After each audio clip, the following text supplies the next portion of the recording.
ಅಧ್ಯಾಯ 10.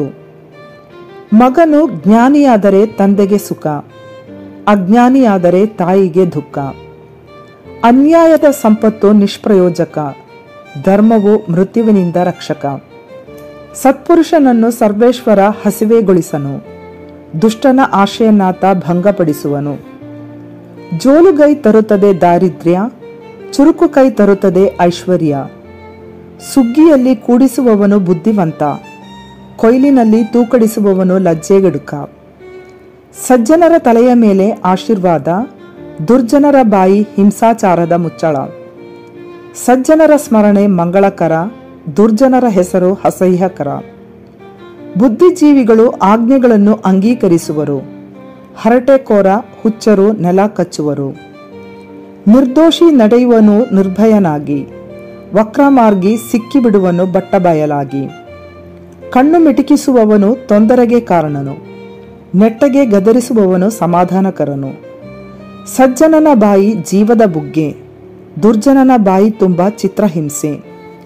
ಜಗಳವೆಬ್ಬಿಸುತ್ತದೆ ದ್ವೇಷ, ಪಾಪಗಳ ಮರೆಸುತ್ತದೆ ಪ್ರೇಮ.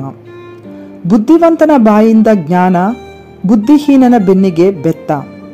ಬುದ್ಧಿವಂತರು ಜ್ಞಾನದ ಭಂಡಾರಿಗಳು, ಮೂರ್ಖನ ಮಾತುಗಳು ವಿನಾಶದ ಸೋಪಾನಗಳು. ಐಶ್ವರ್ಯವಂತನಿಗೆ ಐಶ್ವರ್ಯವೇ ಬಲವಾದ ಡಂಕಣ, ಬಡವನ ಅಳಿವಿಗೆ ಬಡತನವೇ ಕಾರಣ. ಸಜ್ಜನರ ದುಡಿತ ಜೀವಾಸ್ಪದ, ದುರ್ಜನರ ಆದಾಯ ಪಾಪಾಸ್ಪದ. ಶಿಸ್ತನ್ನು ಕೈಗೊಳ್ಳುವವನು ಜೀವಮಾರ್ಗದಲ್ಲಿರುವನು, ತಿದ್ದುಪಾಟನ್ನು ತಿರಸ್ಕರಿಸುವವನು ದಾರಿ ತಪ್ಪುವನು. ಹೊಟ್ಟೆಯಲ್ಲಿ ಹಗೆ ಇಟ್ಟುಕೊಳ್ಳುವವನು ಸಟೆಗಾರ, ಚಾಡಿ ಹೇಳಿ ಕೇಡು ಮಾಡುವುದು ಮೂರ್ಖತನ.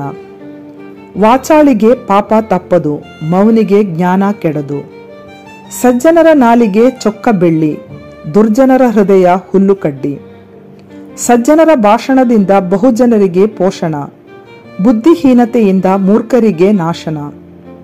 ಸರ್ವೇಶ್ವರನ ಆಶೀರ್ವಾದ ಭಾಗ್ಯದಾಯಕ, ಅದಕ್ಕೆ ಬಾಹಿರವಾದುದು ಕಷ್ಟ ದುಃಖ.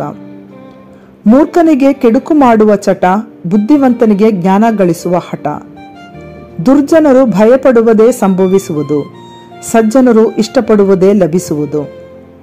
ಬಿರುಗಾಳಿ ಬೀಸಿದರೆ ದುರ್ಜನರು ಇಲ್ಲವಾಗುವರು, ಸಜ್ಜನರಾದರೂ ಸದಾಕಾಲ ಸ್ಥಿರವಾಗಿ ನಿಲ್ಲುವರು. ಹಲ್ಲಿಗೆ ಹುಳಿ ಹೇಗೋ, ಕಣ್ಣಿಗೆ ಹೊಗೆ ಹೇಗೋ, ಯಜಮಾನನಿಗೆ ಮೈಗಳನ್ನು ಹಾಗೆ.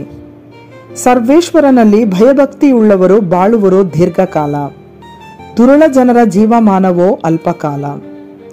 ಸಜ್ಜನರ ನಂಬಿಕೆ ಆನಂದಕರ, ದುರ್ಜನರ ನಿರೀಕ್ಷೆ ವಿನಾಶಕರ. ಸನ್ಮಾರ್ಗಿಗೆ ಸರ್ವೇಶ್ವರನೇ ಆಶ್ರಯ, ಕೆಡುಕನಿಗೆ ಆತನೇ ಪ್ರಳಯ. ಸಜ್ಜನರು ಎಂದಿಗೂ ಕದಲರು, ದುರ್ಜನರು ನಾಡಿನಲ್ಲಿ ನಿಲ್ಲರು. ಸಜ್ಜನರ ಬಾಯಲ್ಲಿ ಜ್ಞಾನ ಮೊಳೆಯುವುದು, ನೀಚನ ನಾಲಿಗೆಯೂ ಕತ್ತರಿಸಿ ಹೋಗುವುದು. ಸಜ್ಜನರ ಬಾಯಲ್ಲಿ ಹಿತವಚನ, ದುರ್ಜನರ ಬಾಯಲ್ಲಿ ನೀಚವಚನ.